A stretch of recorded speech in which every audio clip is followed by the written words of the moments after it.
هنا بالنسبه للكريمه درت هنا يعني ذوبت الشوكولا البيضاء فيها 200 غرام.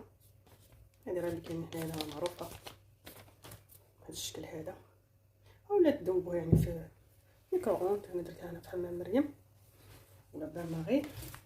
وهنا بالنسبه لاكريم فريش عندي هذه اللي فيها 30%، ولكن واحد النوع يعني كتكون فيها 40%. هذيك بصراحه كتكون يعني احسن، ولكن يعني نستعملوا حتى 30%. هنا عندي 3 ديال العلب فيهم 20 سنتيغ الوحده.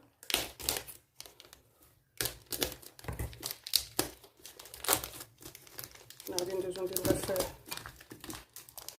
المهم هنا في كاسرونه كنخويوها. هاد 3 ديال العلب هنا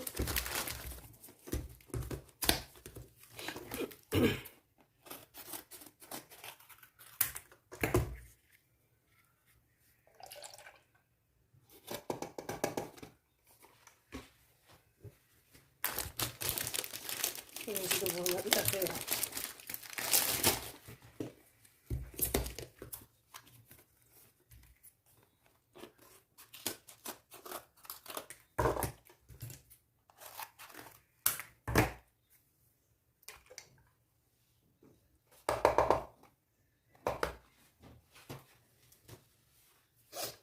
وغادي دابا نديروها يعني تسخن حتى تغلي، ونزيدو معاها الشوكولا البيضاء. هنا من بعد ما سخنت لينا يعني مزيان لاكريم، غادي ندوزو نديرو هاد الشوكولا البيضاء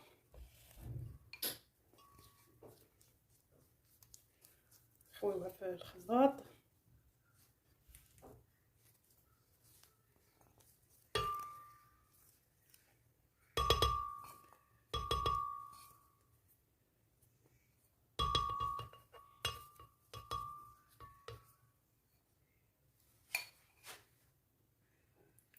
وغادي نخويو عليها هنا هاد لاكريم سخونه.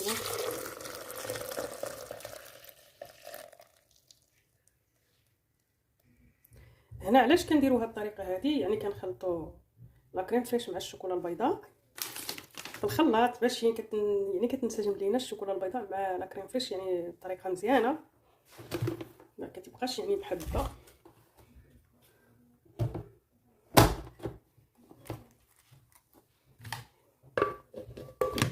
نخلطوها مزيان.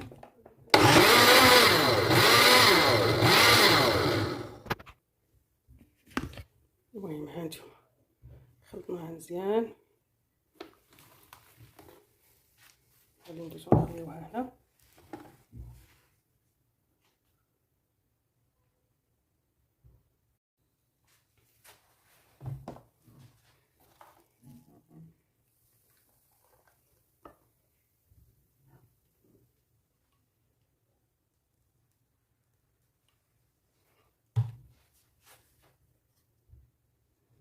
هنا من بعد ما خويناها هنايا في هذه ديال الزاج، غادي نغطيها بهذا الفيلم باش منديرناش ديك الطبقه، وندخلو فيها هذا الفيلم هنا لداخل.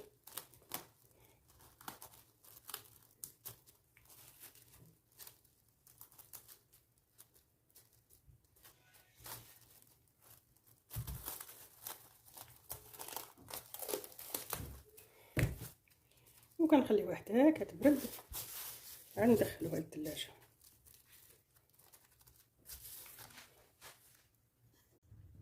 وهنا البنات في نفس الكاسرونه غادي نديرو كريمه نتاع جوز الهند بحال لا كريم فريش، هذه كتكون عاقده يعني شويه ديال جوز الهند، شويه ديال المكونات وحليب محلى نسلي اولا نسلي. القياس ديال هذا كاس ديال العنبه.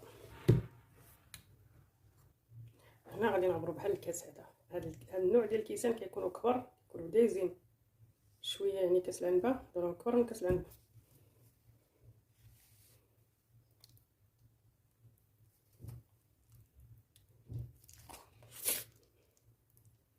كريمه يعني ديال كما قلت لكم ديال جوز الهند كتكون ثقيله،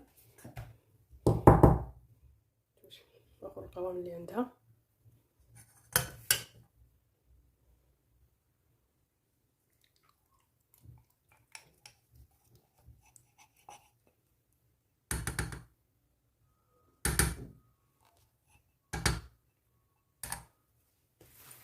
كما قلت لكم غادي نزيدو كاس حتى هو ديال النسلي.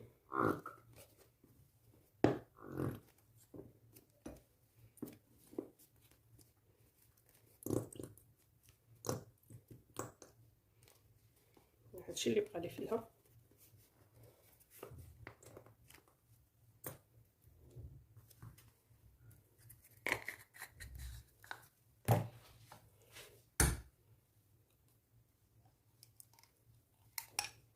غادي نزيدوه حتى هو فوق من هذيك الكريمه ديال جوز الهند.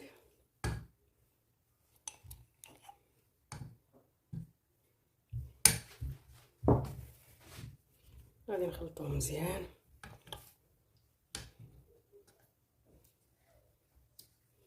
غادي نديرو على نار مهيله.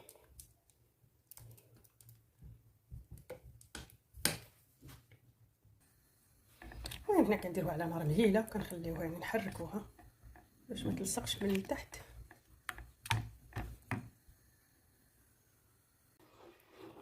المهم هنا كنستمر في التحريك ديالها حتى كتبان لكم كتعقد. ها هي كتعقد.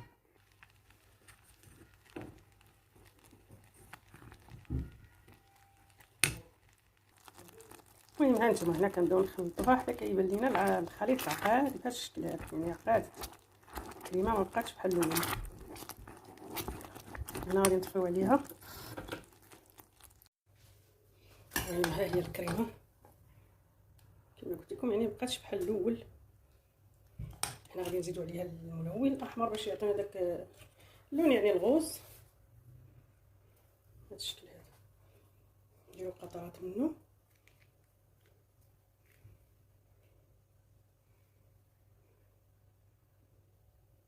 هنا نديرو جوج ونشوفو نحركو، شوفوا اللون اللي غادي يعطينا.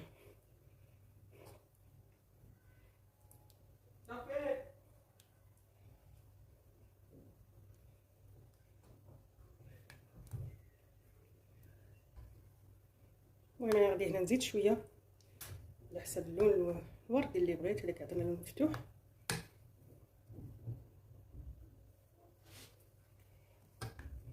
انا درت على حسب 5 ديال القطرات.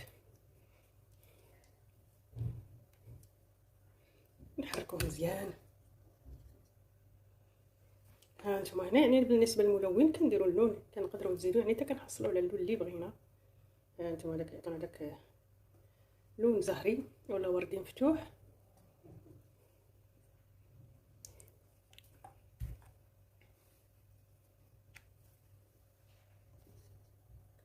هنا البنات غادي نديروا نفس العمليه، غادي نخويوه حتى هو هنا في هذا المول هذا.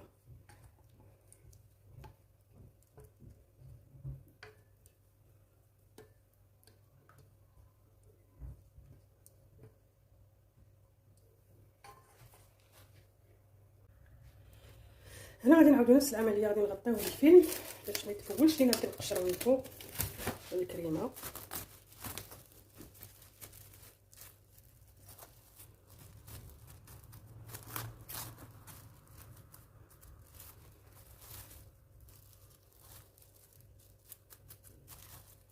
ممكن نغطيوها بهذا الشكل هذا وكنخليوها حتى تبرد مزيان ونعاودو نتلاقاو حتى كيبرد. هادشي بطبيعه الحال. المهم هنا بالنسبه للمول انا عندي هذا النوع هذا مستطيل، غلفته هنا بالفيلم. غادي ندير هنا لتحت الكيك.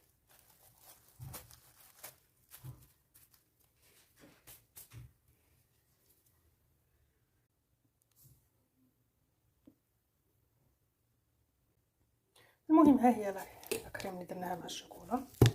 من بعد ما بردت غادي ندوزو دابا نضربوها مزيان يعني في الضراب.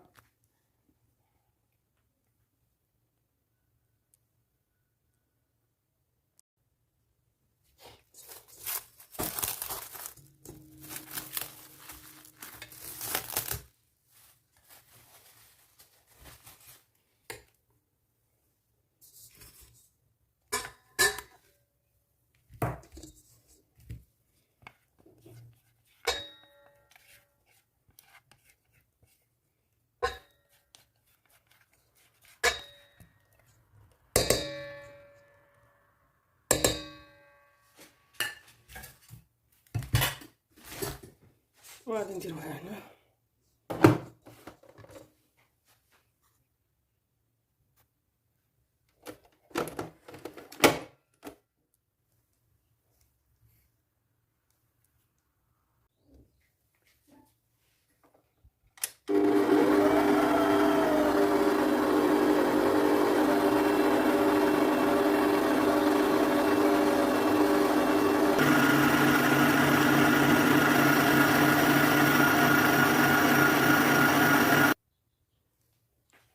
هانتوما جمعوا لها هاد الجوانب باش يعني يضرب. هانتوما شوفوا الشكل ديالها.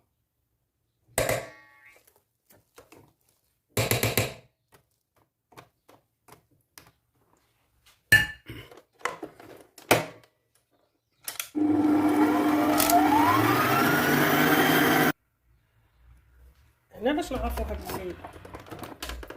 باللي يعني صافي لا كريمه عندنا واجده. هانتوما كنديروا هاد الطريقه هذه، يعني كتكون شاده، خاصه هذه يعني ديال الشوكولا البيضاء راه ماشي بحال لا كريم فريش بوحدها.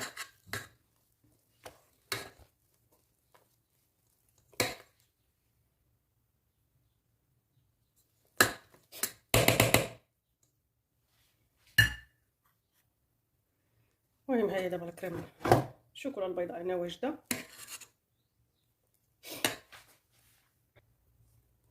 هنا كما العاده كنديروا نسكويك يرقى باش غادي نسقيو هاد الكيكه مع الحليب. هانتوما كنزيدوا لها الحليب، يعني كيجي كنسقيوها نسكويك احسن من هذاك السيرون ديال الماء والسكر، كيجي بصراحه حلو بزاف. انا كندير هاد الطريقه هذه ديال الحليب النسم بالشوكولا، كيعطي واحد النسمه زوينه.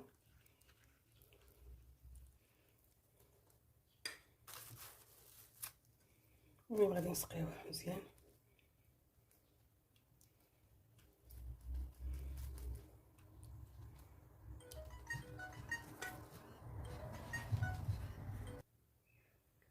هنا من بعد ما سقينا الكيكه مزيان دابا غادي نزيدو نديرو لها هاد راه طاحت ليا لا كريم، نعمرو لها الجوانب بهاد كريمه يعني ديال الشوكولا.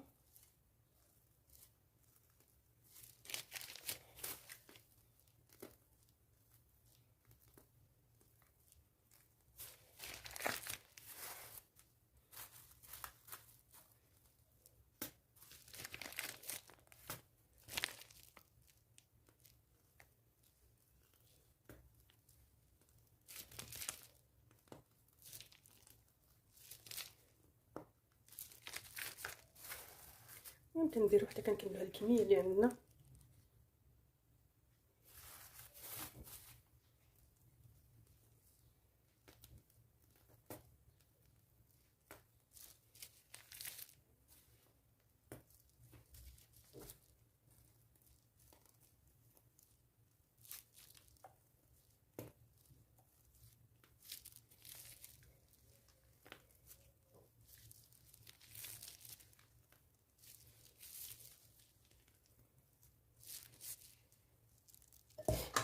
هانتوما بعد ما كملنا الطبقه الاولى غادي نزيدو ليها الطبقه الثانيه.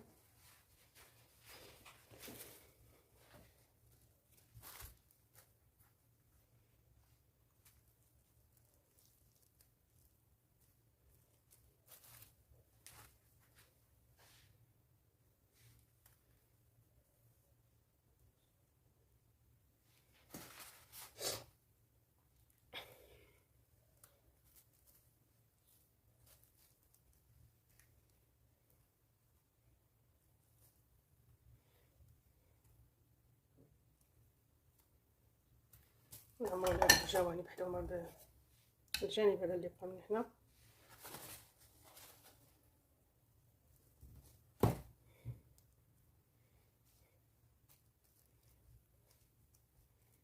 بهذه الطريقه هذه نعاودو نسقيوها حتى هي.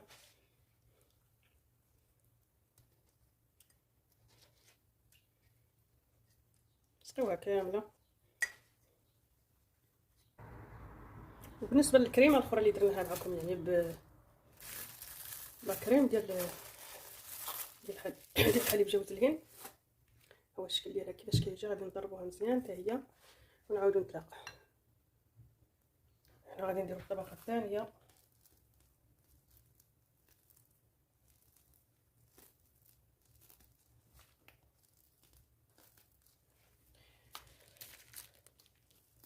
غادي نديرو كامل هذا الاخر.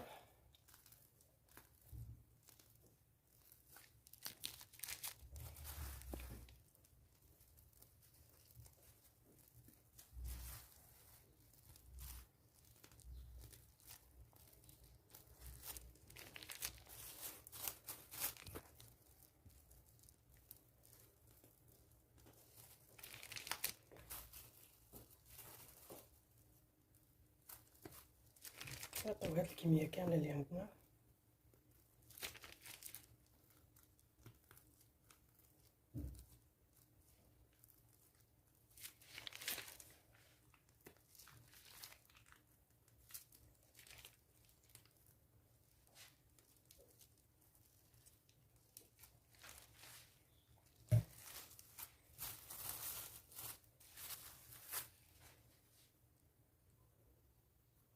المهم هنا كنديرو الطبقه الثالثه،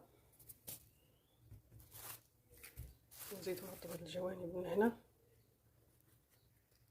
حنا من بعد ما درنا الطبقه الثالثه دهناها بالحليب اولا سقيناها بالحليب، غادي نحطو لها هاد الجوانب ديال هاد البلاستيك باش ندخلوها للثلاجه.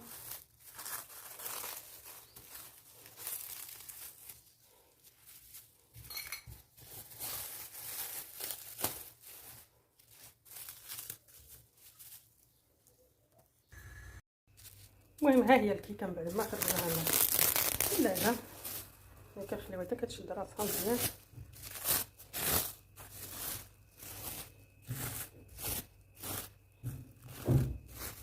هنا غادي نقلبوها هنايا ونعاودو نرشوها، نحيدو لها هاد البلاستيك هذا ولا هاد الفيلم.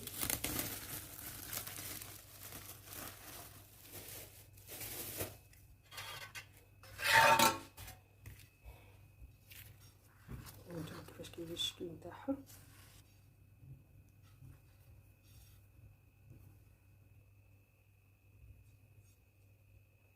المهم ها هي من بعد ما قدينا لها واحد شويه ديك لا كريم على الجوانب.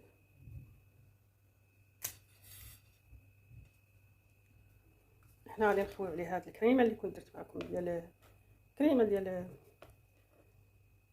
حليب جوز الهند، كريمه يعني جوز الهند وحليب مسلين. نديروها يعني من الفوق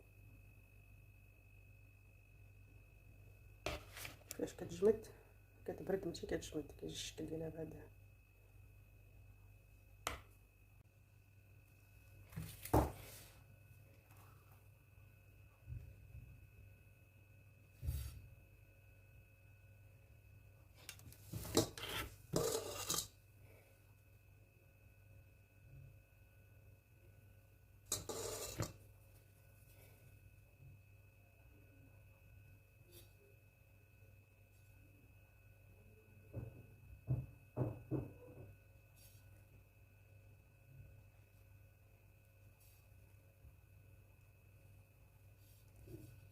المهم نغطيوها كامله ونعاود نتلاقاو.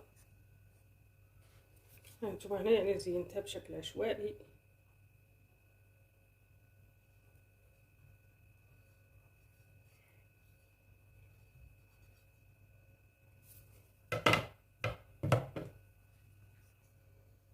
غادي نزينو هذا الكريمه اللي بقات لينا. نديرو هذا البوق الصغير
وهكا كنكونو زينا الكيكه ديالنا باش كتجي بهذا الشكل هذا.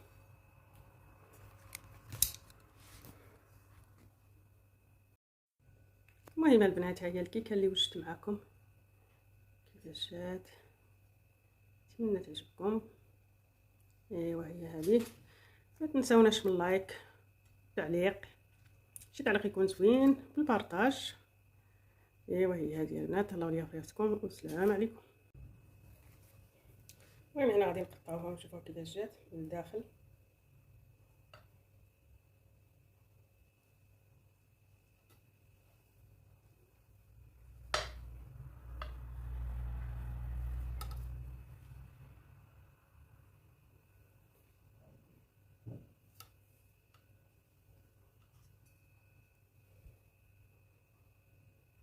المهم ها كيفاش كتجي للداخل.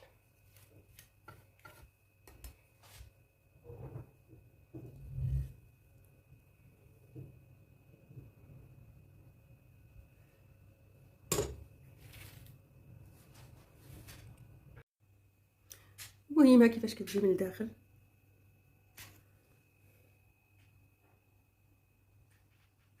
كيجي الشكل ديالها تبارك الله زوين، نتمنى تعجبكم. ايوا هي هذه البنات.